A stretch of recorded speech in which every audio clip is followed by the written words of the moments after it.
روزنامہ لازوال کے ڈیجیٹل پلیٹ فارم سے جڑے سبھی سامعین و ناظرین کی خدمت میں میزبان سید نیاز شاہ کا پرخلوص سلام پہنچے۔ پیش خدمت ہے دن بھر کی کچھ اہم اور بڑی خبروں پر مبنی پروگرام خبر دن بھر۔ بھارتیہ جنتا پارٹی کی جانب سے لالا منظور احمد لون کو پہاڑی ویلفیئر سیل کے کو کنوینر بننے کے بعد پنچ میں انہیں مبارکبادیاں دی جا رہی ہیں۔ اسی سلسلہ کی ایک کڑی کے تحت گاؤں نابنا مہنڈر میں ایک پروگرام منعقد کیا گیا، جس میں بھارتیہ جنتا پارٹی کے ضلعی صدر سمیت لالا منظور احمد لون پہنچے اور وہاں پر لوگوں کی جانب سے گرم جوشی کے ساتھ ان کا استقبال کیا گیا۔ مہنڈر نابنا میں ایک تقریب منعقد کی گئی جس میں لالا صاحب کو مبارکباد پیش کی گئی اور ساتھ ہی ساتھ بھارتیہ جنتا پارٹی کے ہائی کمان کا شکریہ بھی ادا کیا گیا۔ اس موقع پر مقررین نے کہا کہ پونچھ کی عظیم شخصیت منظور احمد لون کو بی جے پی کی جانب سے اس طرح کی اہم پوسٹ فراہم کرنے کے لیے ہم ان کے مشکور و ممنون رہیں گے۔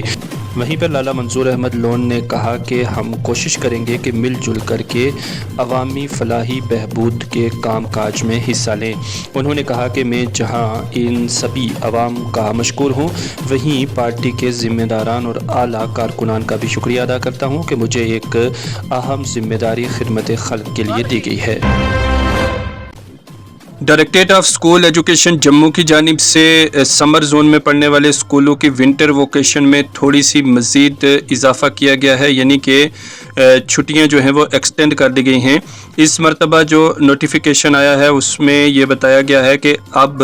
17 جنوری 2024 تک 8ویں کلاس تک سبھی بچوں کو چھٹیاں رہیں گی، اور ساتھ ہی ساتھ ٹائمنگ میں بھی چینجنگ کر دی گئی ہے، یعنی اپ ٹو 8th کلاس 17 جنوری تک ونٹر ووکیشن کو ایکسٹینڈ کر دیا گیا ہے، لیکن یہ جو ایکسٹینڈنگ ٹائم ہے اس دوران جو اسکول کی ٹائمنگ ہے وہ صبح 11 بجے سے دوپہر 3 بجے تک رہے گی۔ ضلع پنچ کی تحصیل منڈی کے فارسٹ کمپارٹمنٹ 55H میں بھیانک آگ نمودار ہو گئی ہے، جس کی وجہ سے دور سے یہ آگ کے شعلے دکھائی دے رہے ہیں۔ فارسٹ ڈپارٹمنٹ کے سبھی اہلکاران اور کارکنان اس آگ پر قابو پانے کی ہر ممکن کوشش کر رہے ہیں۔ آپ کو بتا دیں کہ فارسٹ ڈپارٹمنٹ کے اعلیٰ ادھیکاریوں کی جانب سے گزشتہ دنوں ایک وارننگ بھی جاری کی گئی تھی، ایک الرٹ جاری کیا گیا تھا، جس میں کہا گیا تھا کہ آنے والے دنوں میں خشک موسم کی وجہ سے جنگلات میں آگ لگ سکتی ہے، اور وہ الرٹ اور پیشن گوئی ایک طرح سے ثابت ہوتی ہوئی دکھائی دے رہی ہے۔ ادھر لورن کے لوئل بیلا میں بھی جنگلات میں آگ لگی ہوئی ہے، اور وہیں جو ہے وہ کمپارٹمنٹ 55H بلاک منڈی میں شدید آگ نے جنگلات کو اپنی لپیٹ میں لے لیا ہے، اور اس آگ پر قابو پانے کے لیے جہاں پانی کا استعمال کیا جا رہا ہے، وہیں ہاتھ سے اور دیگر طریقہ کار سے اس آگ کو بجھانے کی ہر ممکن کوشش کی جا رہی ہے، لیکن اس وقت ہر طرف خشک موسم کی وجہ سے سوکھی گھاس، پتے اور درخت ہیں جن میں یہ آگ تیزی کے ساتھ پھیل رہی ہے، اور لوگوں کو جنگلات سے دور رہنے کی ہدایات بھی جاری کر دی گئی ہیں۔ یونیورسٹی آف جموں کے پونچھ کیمپس میں لوہڑی کے تہوار کے موقع پر لوہڑی تہوار سیلیبریٹ کیا گیا۔ اس موقع پر کیمپس کے اساتذہ، طلبہ اور طالبات نے اس پروگرام میں حصہ لیا۔ لوہڑی جلائی گئی اور لوہڑی کے متعلق گیت سنگیت بھی گایا گیا اور ایک دوسرے کو مبارکباد بھی پیش کی گئی۔ جموں کشمیر میں فوج کا آپریشن سرو شکتی شروع، فورسز پیر پنچال کے دونوں طرف ملیٹنٹوں کو نشانہ بنائیں گی۔ جموں کشمیر میں دہشت گردانہ سرگرمیوں کو بڑھانے کی پاکستان کی کوششوں کو ناکام بنانے کی سمت میں ایک اہم قدم کے طور پر ہندوستانی فوج آپریشن سرو شکتی شروع کر رہی ہے، جہاں سیکیورٹی فورسز پیر پنچال کے پہاڑی سلسلوں کے دونوں طرف سرگرم دہشت گردوں کو نشانہ بنائے گی۔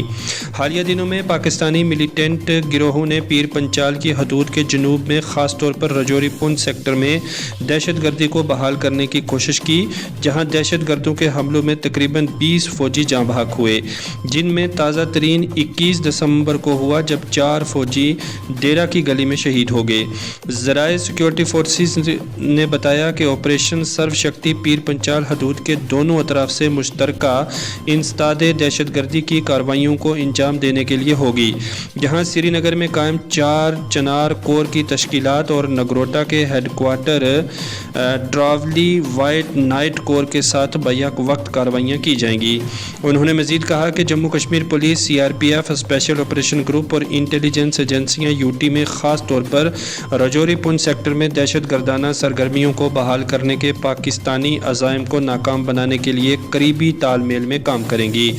توقع ہے کہ یہ کارروائیاں آپریشن سرپ ناش کی طرز پر ہوں گی، جو 2003 میں پیر پنچال رینج کے جنوب میں انہی علاقوں سے دہشت گردوں کے خاتمے کے لیے شروع کیا گیا تھا۔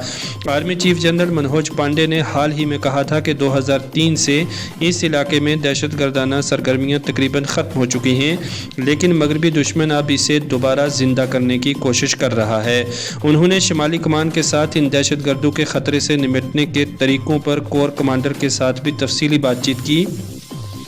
یہ آپریشن آرمی ہیڈ کوارٹر اور شمالی آرمی کمان ادھم پور میں قریبی نگرانی میں شروع کیے جا رہے ہیں، اور وزیر داخلہ امت شاہ نے قومی سلامتی کے مشیر اجیت ڈووال، فوج، انٹیلیجنس ایجنسیوں اور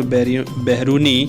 ریاستی اور مرکزی ایجنسیوں کے پولیس اہلکار سمیت تمام اسٹیک ہولڈرز کے ساتھ سیکیورٹی میٹنگ کے فوراً بعد منصوبہ بندی کی تھی۔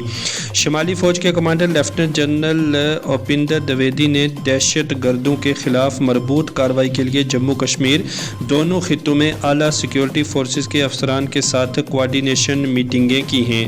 ہندوستانی فوج نے راجوری پونچھ سیکٹر میں مزید فوجیوں کی تعیناتی کا عمل بھی شروع کر دیا ہے۔ خطے میں انٹیلیجنس سیٹ اپ کو مضبوط کرنے کے ساتھ ساتھ فوجیوں کی شمولیت کا عمل بھی شروع ہو گیا ہے۔ سیکیورٹی فورسز کو بھی ان علاقوں میں دہشت گردی کو ناکام بنانے کے لیے مقامی حمایت پر یقین ہے۔ ذرائع نے بتایا ہے کہ دہشت گردوں کی طرف سے کرشنا گھاٹی علاقے میں فوج کی گاڑی پر حملہ کرنے کے لیے اشتعال انگیزی کے باوجود فوجیوں نے جوابی فائرنگ نہیں کی، کیونکہ وہاں بہت سے شہری موجود تھے۔ وادی کشمیر میں بدلتے موسمی صورتحال نے سبھی کو چونکا کے رکھ دیا ہے۔ چلاں کلاں کے سخت ترین سردی والے موسم میں بہار کا احساس ہو رہا ہے، وہیں خشک موسمی صورتحال کے بیچ جہاں دیگر شعبۂ حیات متاثر ہو رہے ہیں، وہیں آبی ذخائر خاص طور پر دریائے جہلم میں پانی کی سطح میں ریکارڈ کمی سے واقع ہونے سے لوگ، خاص طور پر کسانوں میں تشویش کی لہر دوڑ گئی ہے۔ وادی کے معروف ماہر موسمیات فیضان عارف کے مطابق اہم اور تاریخی دریائے جہلم میں جنوبی کشمیر کے سنگم علاقے اور شمالی کشمیر کے اشم علاقے میں پانی سطح میں ریکارڈ کمی واقع ہوئی ہے۔ سنگم کے مقام پر دریائے جہلم میں پانی کی سطح 0.77 فٹ تک گر گئی ہے۔ قبل ازیں نومبر سال 2017 میں سنگم دریائے جہلم کی سطح 0.75 فٹ تک گر گئی تھی، جبکہ شمالی کشمیر کے اشم میں جہلم میں پانی کی سطح 0.86 تک گر گئی تھی۔